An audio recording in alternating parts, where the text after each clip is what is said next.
Do you recall the joyful process of adding rational expressions who do not have the same denominator? To remind you, real quick, you do not need to do this, by the way. You have to multiply by the other denominator if they are completely not alike.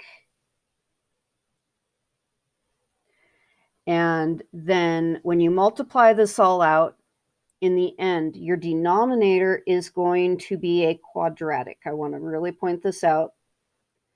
You'll multiply these two, you have a quadratic, a degree 2 polynomial. When you do the numerator,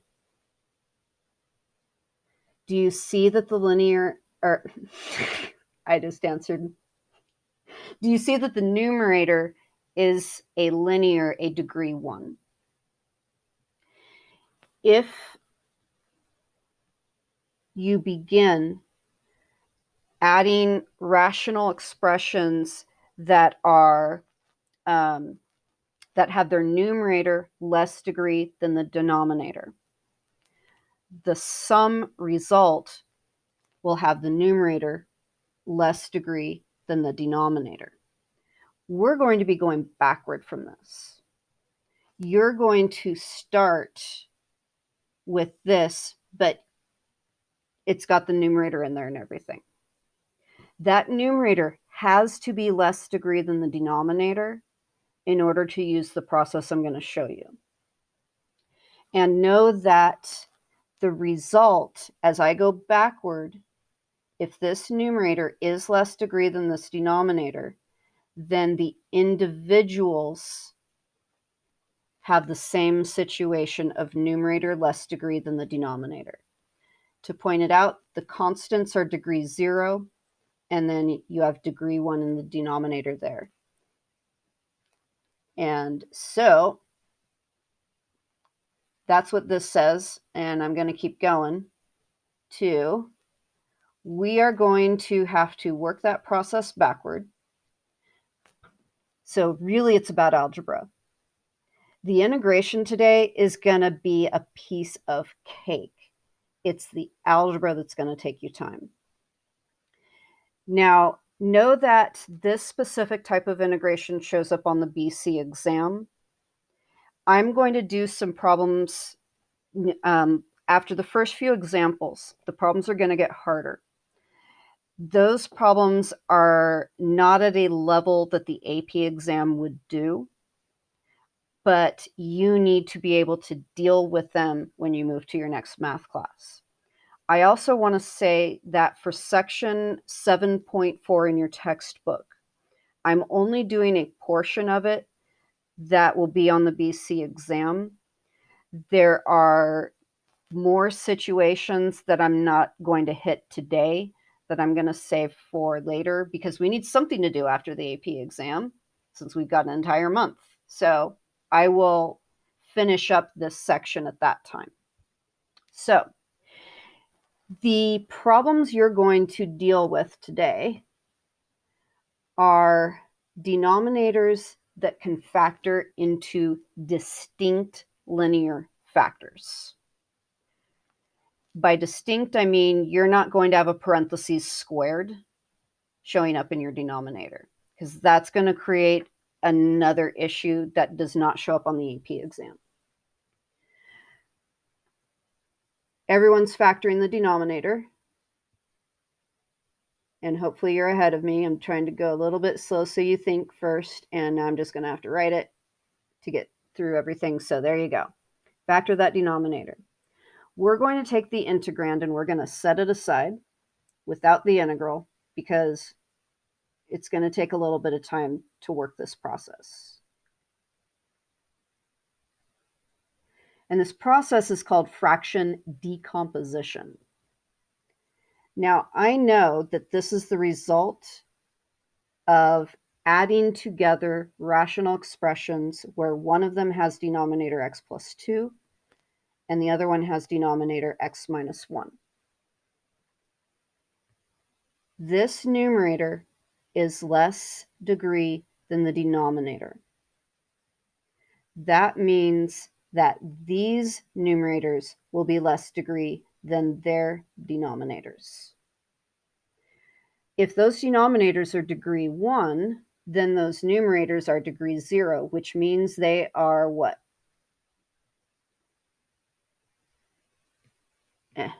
Trying to get rid of. Fine, don't. Do you see it's not responding? I get so annoyed when it does that. Okay, here we go. It's back. Right, just numbers. Now, what we typically do is we use capital letters of the alphabet. I don't know why, but it's what everyone does, so do as everyone else does.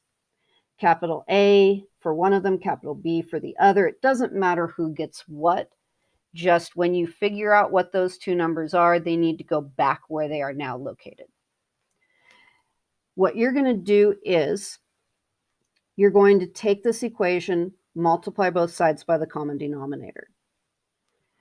When you do that, you're going to have on the left just the numerator because you're multiplying, and I should make sure that I'm clear on this in case I lose anyone, that you are multiplying by x plus 2 times x minus 1.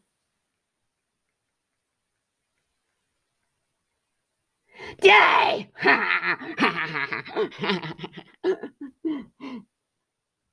I love it when the math dies. Not people. People don't want them to die.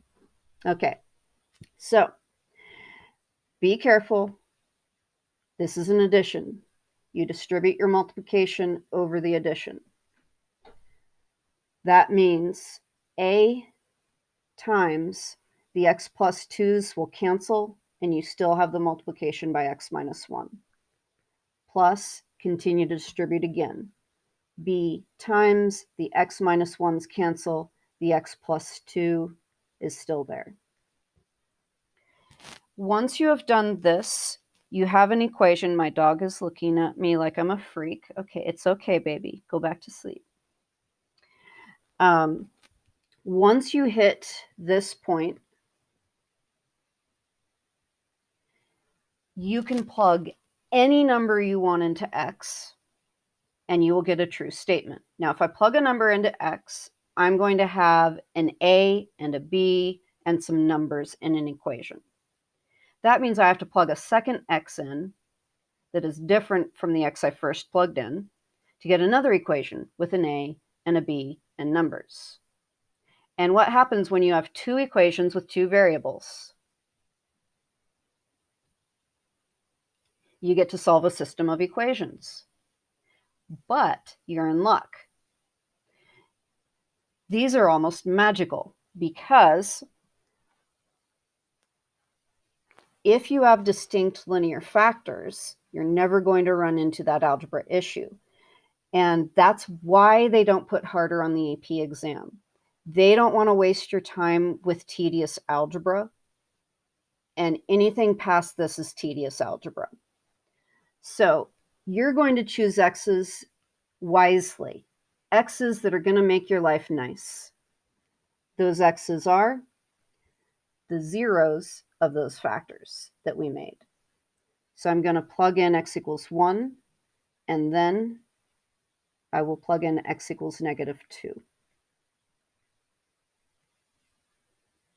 When I plug in x equals 1, I get 6 on the left side equals a times what? 0? Oh, like it.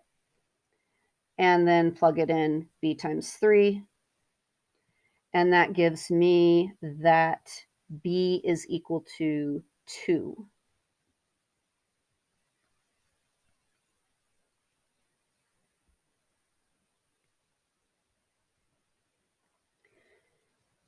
Then on the other side, I now start again, but now I'm plugging in negative 2.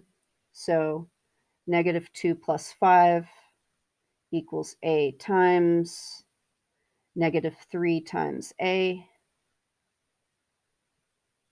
plus b times 0. That means a is equal to -1.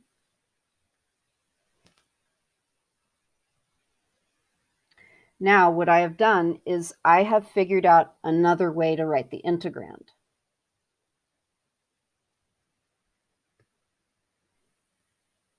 This expression with finding a and b is the new integrand.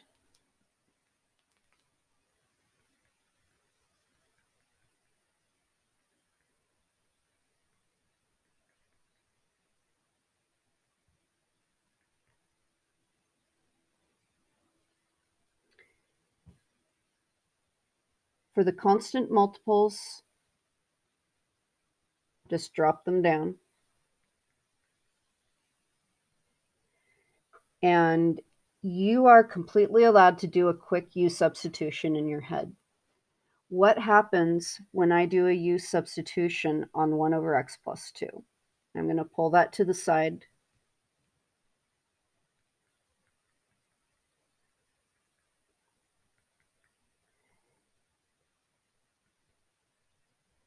For du dx is 1. So that means the integral turns into 1 over u du. I get natural log of absolute u, which is natural log of absolute x plus 2. Do you see that this could have been done in your head? But it's very important that you take a moment to think about the derivative of that u. If that derivative is anything other than 1, then you're not going to simply be able to replace the dx with the du and not have any consequences.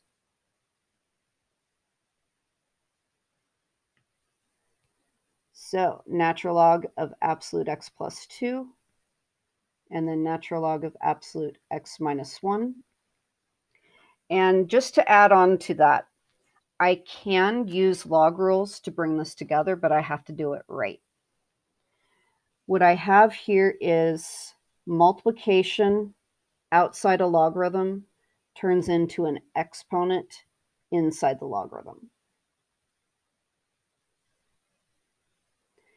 And I can do that with this one as well, or I could look at it as when I subtract logarithms, that means I divide the insides. This does condense to x minus 1 squared divided by x plus 2. And know that sometimes in a multiple choice arena, they're going to write the condensed version, so you need to know your log rules. Now, am I missing anything?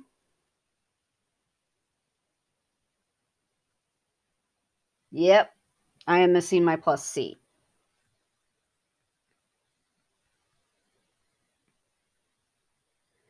Know that if it's not a multiple choice test, then you do not have to condense your logarithms. You can just leave your answer once you are done. And let me actually erase that to just keep it there. All right. So that's not bad, is it? Not bad at all. This is the rule. Now I'm videotaping this, so you can always go to the video and find this because I need to keep moving. I'm just going to point a couple of things out and then move on.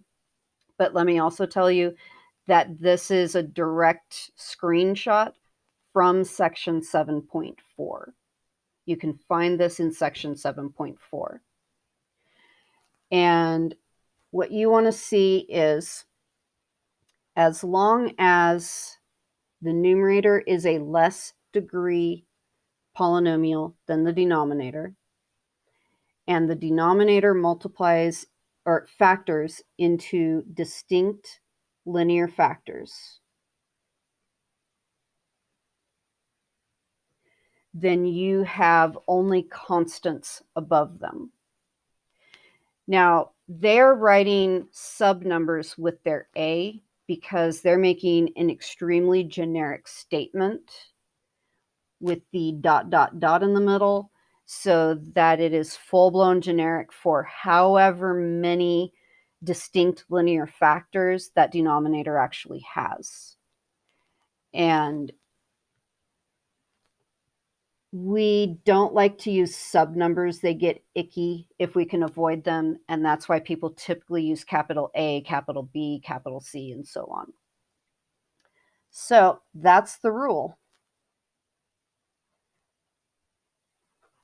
Let's now do a slightly harder problem, but I'm going to go through it a little bit quickly. Let me know if I go too quick. I'm going to factor the denominator.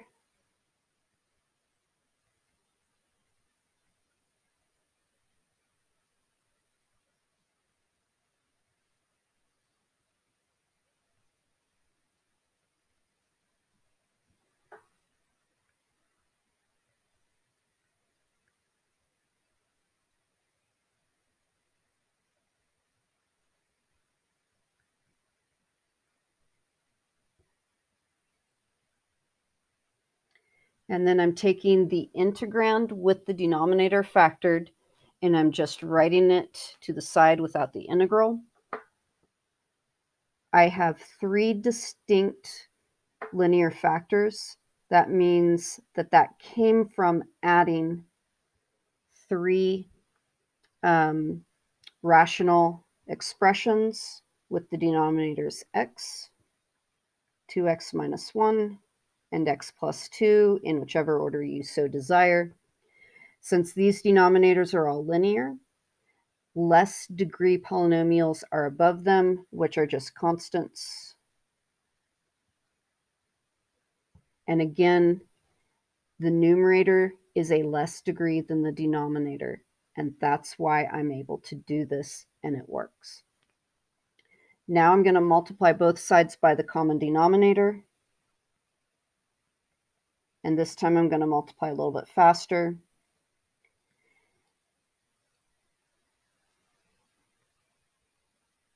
I cancel the x with the denominator of a, keep the others.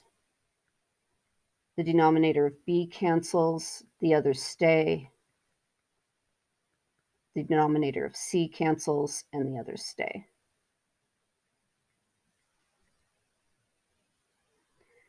And I've got an equation. I can plug any 3 x's I want in, but I'd rather not have a system of 3 equations with 3 unknowns. Really, I would rather not.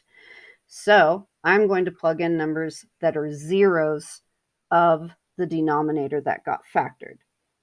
So one of those is x equals 0. Another one is x equals -2.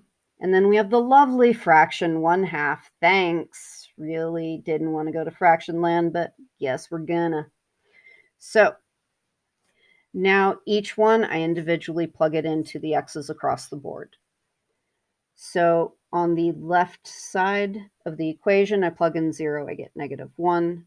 On the right side, I have a times -1 times 2, and then, plus 0, plus 0. Goodbye. And that gives me a is 1/2. By the way, if you notice I make an arithmetic mistake, please tell me. It's so easy to do right here. All right, moving on. I now need to plug -2 in. When I plug it in over here on the left, that's going to give me a +4, -4, -1. On the right, I'm getting 0, 0, and then c times -2 times -5.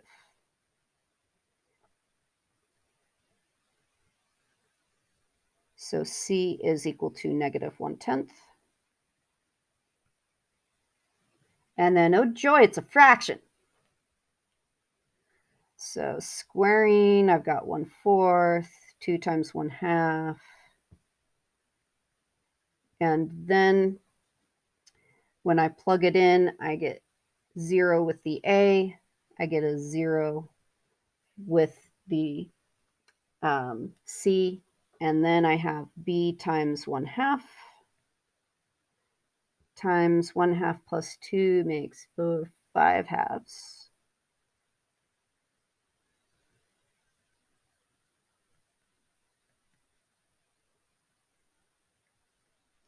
And then multiply by 4/5. and I get b is 1/5.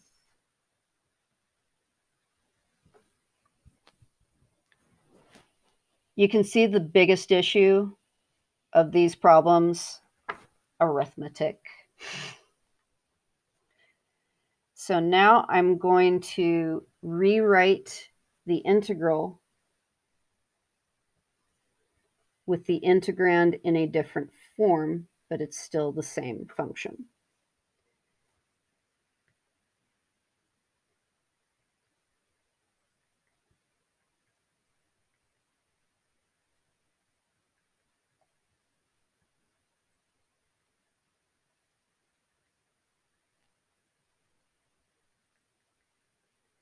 Now, at this point, if you had a different order with how you wrote the denominators, these three, you should all have the same thing at this point. The same numbers should appear above each denominator as it is. Now, this is also nice integration. Constant multiple 1/2, just drop it down. What's the integral of 1 over x? Aw, you're just being nice. Constant multiple. Now careful.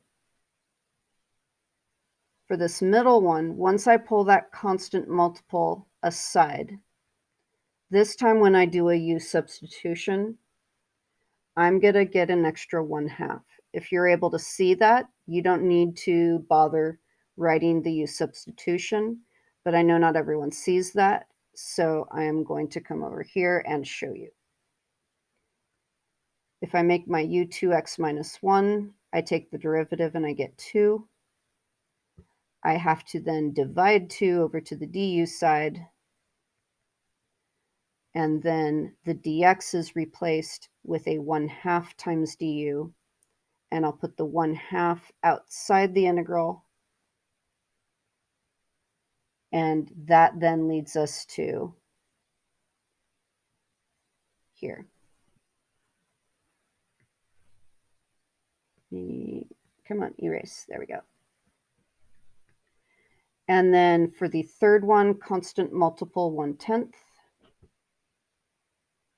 And then this one, the u substitution has just a derivative of 1.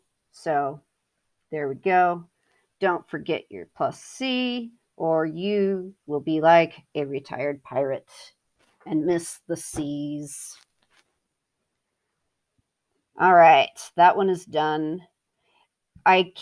You can condense this logarithm, but right now I'm not going to put the time in on that. And we're moving on to a next example. This is still something that could show up on the AP test.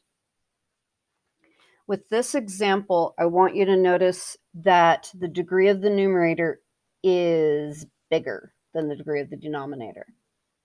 So what can you do if the numerator is not less degree, even if it's equal degree? Anyone know? It's all about the algebra. You are going to do, there's another word coming right after this. What's that word? What's that word? Division, remainder thing, yes. Okay, do you want me to show you remind you of how to do the division the old-fashioned long division way or the box way, or do some of you need one of each? Because I will go ahead and do one each if you all need it. Would that be a correct assessment that you need to see both? Okay. I'm going to start with the old-fashioned way.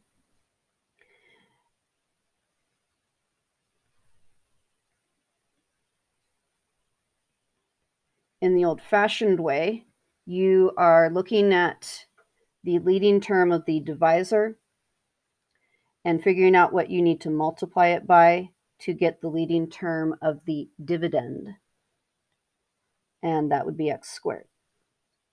Then that x squared needs to multiply by the entire x minus 1. So I distribute it through. And I subtract. Now, I make mistakes if I don't do the following. Add the opposites. Phew!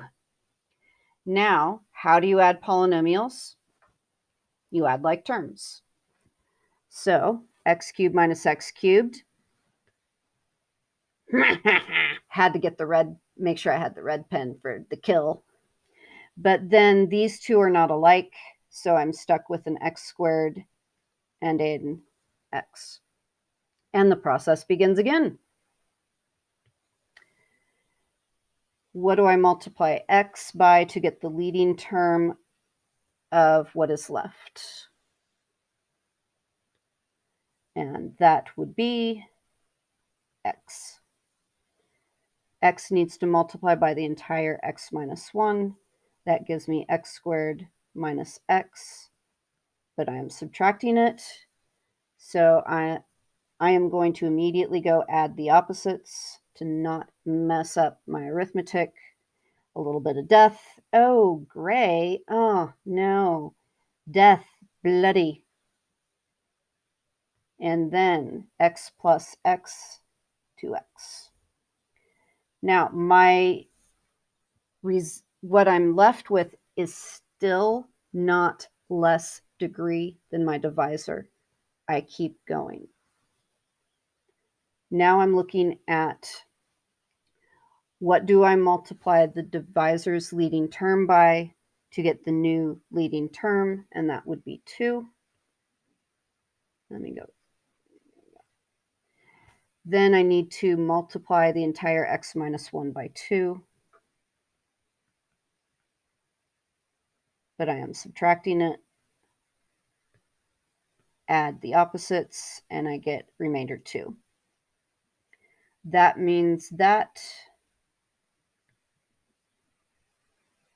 I can rewrite this integral as a full polynomial of the quotient x squared plus x plus 2 plus the remainder of 2 that was not able to be divided by the x minus 1. And now it is ready for integration.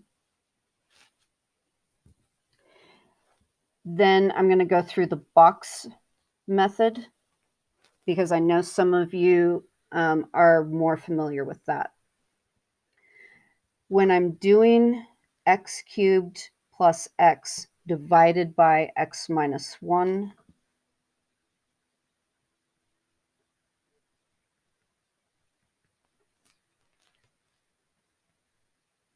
this is kind of how I set it up. I know that I need to get x cubed plus x in the interior.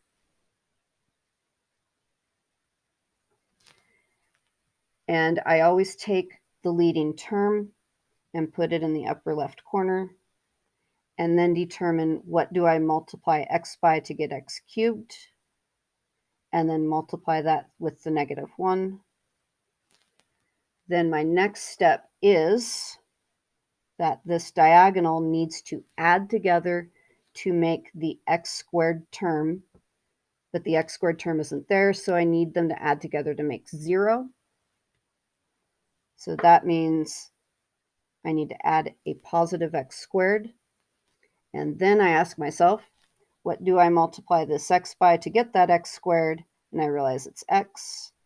And then I multiply the x by the negative 1.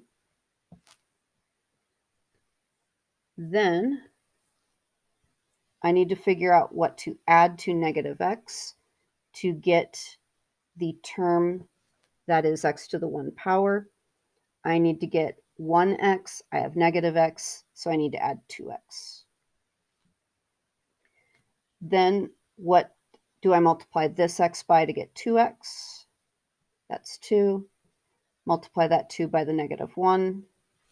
And then what do I add to negative 2 to get the constant term. The constant term is 0. So the only thing I can add to negative 2 to get 0 is 2. And that ends up being my remainder and my quotient. Okay. Now I'm going to move this integral over so I've got space for it.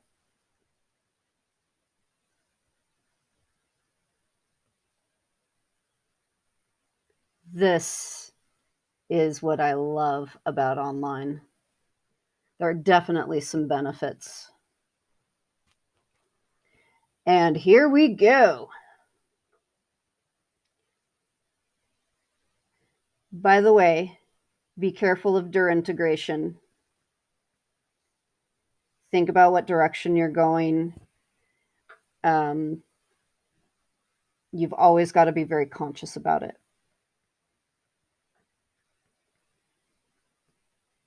Okay. Woo! Problem done. Yeah. Now, after this, I'm going to show you some interesting techniques where we actually start with a u substitution that you might not notice is a good choice for a u substitution. Are you ready for more? Oh, I'm seeing some I'm tired of algebra looks. So sad. It's only an hour that we have together. You can handle it. So I've got this ready to go to save us a little bit of time with some explanations, so you can always watch the video again, pause it. This is also directly from your textbook in section 7.4 near the end. You can actually do a u substitution of an entire root expression. And sometimes it will work out nicely. I can't say that you're always going to know ahead of time whether it's going to work out nicely or not. But here we go. When I make my u substitution, I need my du.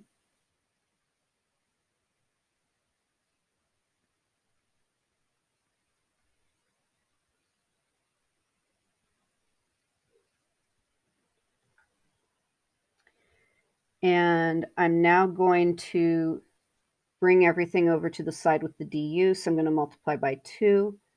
I'm going to also multiply and end up with x plus 4 to the positive 1/2 power. And that happens to be u. How cool is that?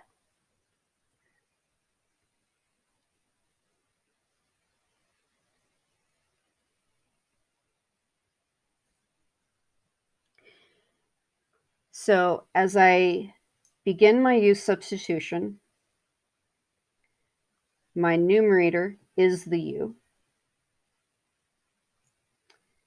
My dx is replaced with 2u du. But how do I deal with this little guy? And that's anytime you have leftover x's in a u substitution, go back to your u substitution choice and isolate the x in terms of u. So I'm going to square both sides and then subtract 4.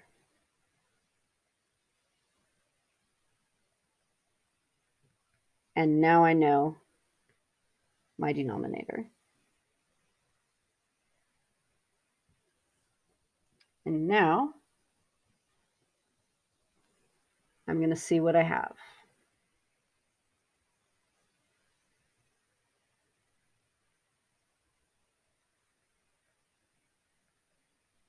Am I ready for fraction decomposition?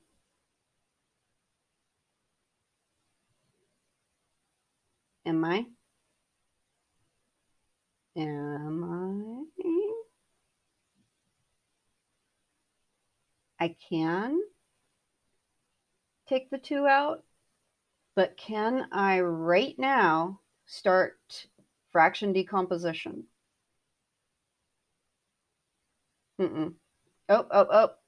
The degrees are equal. Yes, that is correct. That's a problem. The numerator has to be less degree than the denominator. So guess what that means? Polynomial division again. Woohoo! We got to practice these things that we're out of shape on. Now, this time I'm only going to do it one way. So, do you want me to do the long division or the box?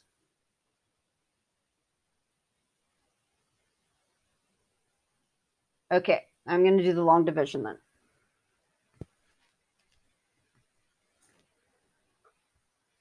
2u squared divided by u squared minus 4. What do I multiply the leading term by to get the leading term? And then multiply, subtract it. So add the opposites, like terms, die, left over 8. Whoa. This is why people like long division better sometimes. So now this integral is a full polynomial of 2 plus a remainder of 8 that did not get divided by the u squared minus 4.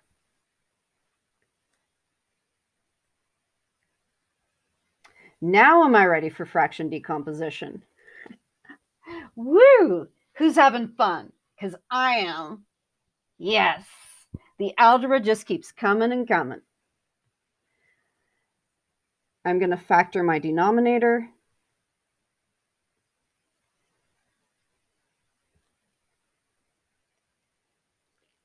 And then my fraction decomposition says that there's some constant over u plus 2 plus another constant over u minus 2. The next thing I do is multiply both sides by the common denominator. So I have 8 equals a times u minus 2 plus b times u plus 2. Then I plug in the zeros.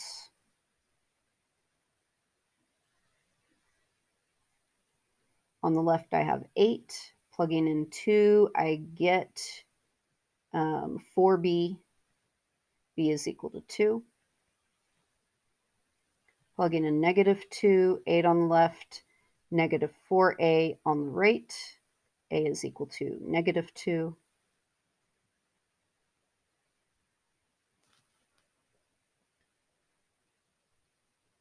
So now this integral is 2 plus a negative 2 over u plus 2, and then a positive 2 over u minus 2. And finally, we have really not done much calculus yet. Now we integrate.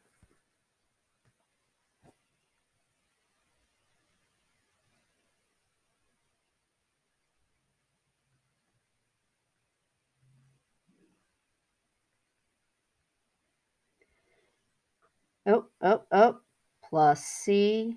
And what else do we have to do since we did a u substitution? We got to throw that u back in. Just when you think you're done, the u is the square root of x plus 4.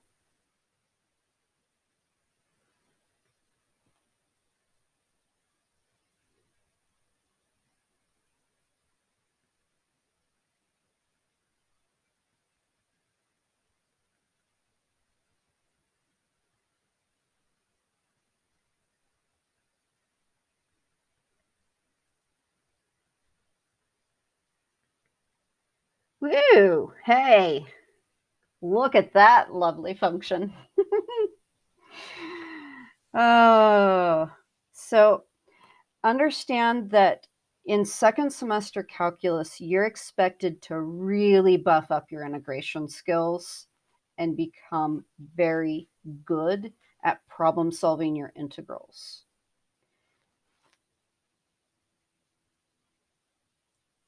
There's basically a big three of extra things in second semester calculus, and that's advanced integration and becoming very, very strong.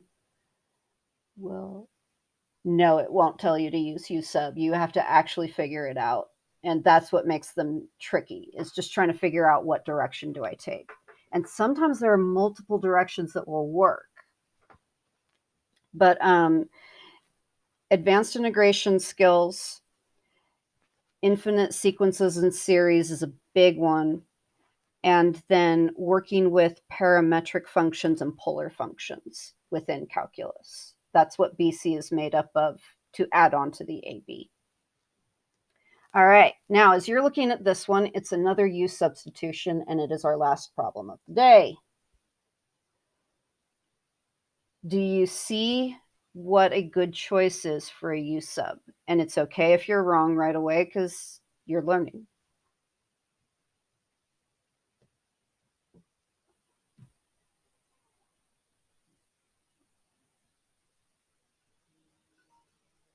We have 10 minutes left.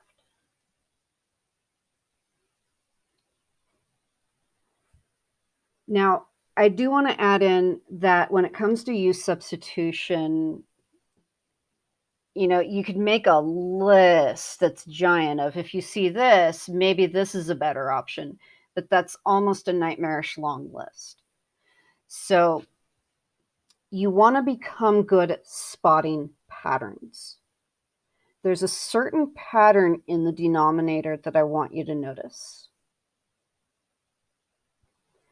And I want to remind you also, come on, pen, wake up. There we go. That e to the 2x can be written as e to the x quantity squared. There's a word for the pattern in the denominator. And keep in mind our focus was polynomials today. Yep, it's quadratic form. So something when you are playing with algebra, something to keep an eye out for is quadratic form. And what do you think that means is your best choice of U? If this is a quadratic form, yep, U should be what is at the base of that quadratic form. So U is e to the x.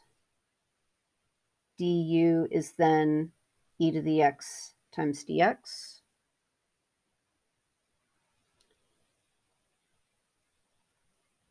That means my denominator is now U squared plus 3U plus 2. Now I'm going to write my numerator. Instead of e to the 2x, I'm going to write it as e to the x quantity squared to see better what's going to happen. The dx is du divided by e to the x. And you should see a cancellation. You have 2 e to the x's multiplying,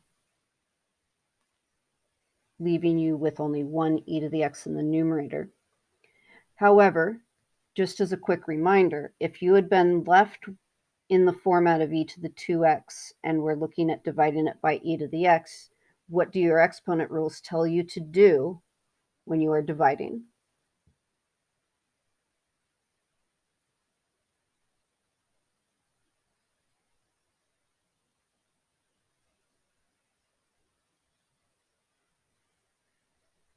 Subtract.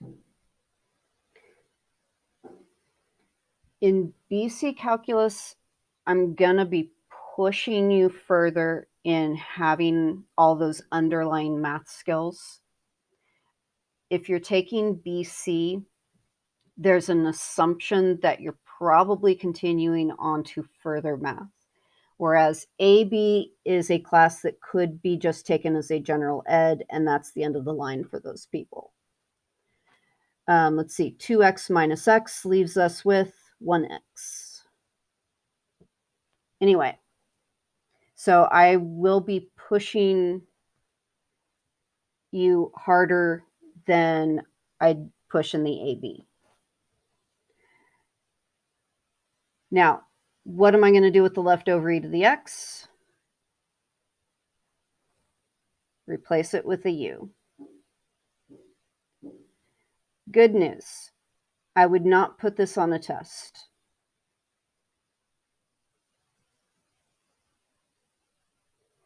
I expect you to do challenging problems in homework that I would never put on a test.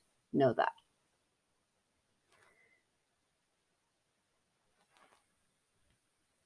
All right. And now we can start the fraction decomposition process.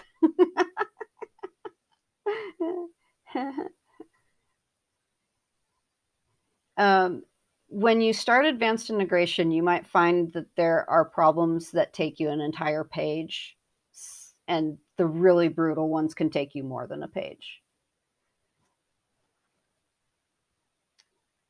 But I've got to ask, for you people who love puzzles, do you see how this really is just a puzzle?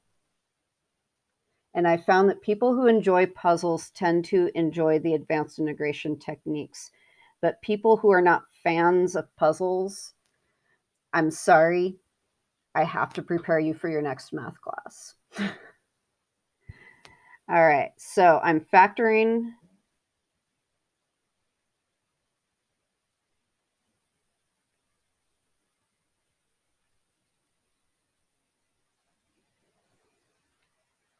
And then I'm setting that aside.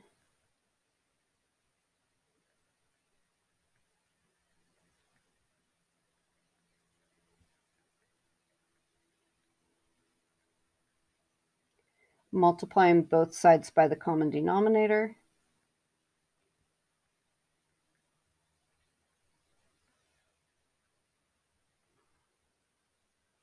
And hopefully I didn't do that too fast. Did everyone catch the multiplication by the common denominator? Some things cancel, some things don't. Then I'm going to choose to replace u with a -1 and then with a -2. And that's going to give me my b.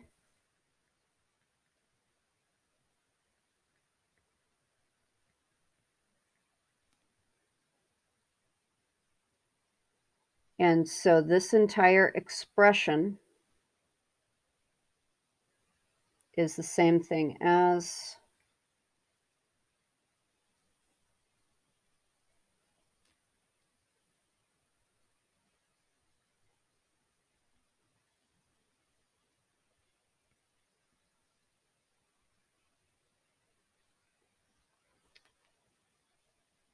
and then I integrate.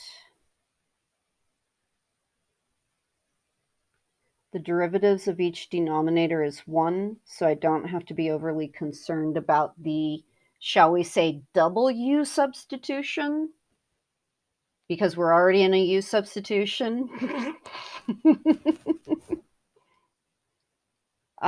Just such a fun puzzle. I can leave it there. I can also condense my logarithm. The 2 multiplier can turn into an exponent, and subtraction means divide. So I get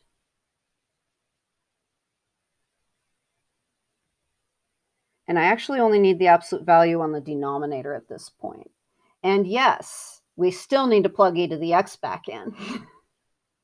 And you can do that as you're doing this. It's up to you. And with plugging e to the x back in, I can see right now I have absolutely no need for absolute values.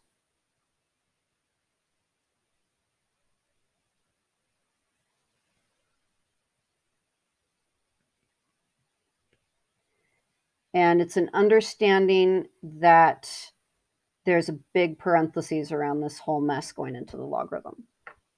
So there you go. Wasn't that fun? Who had fun?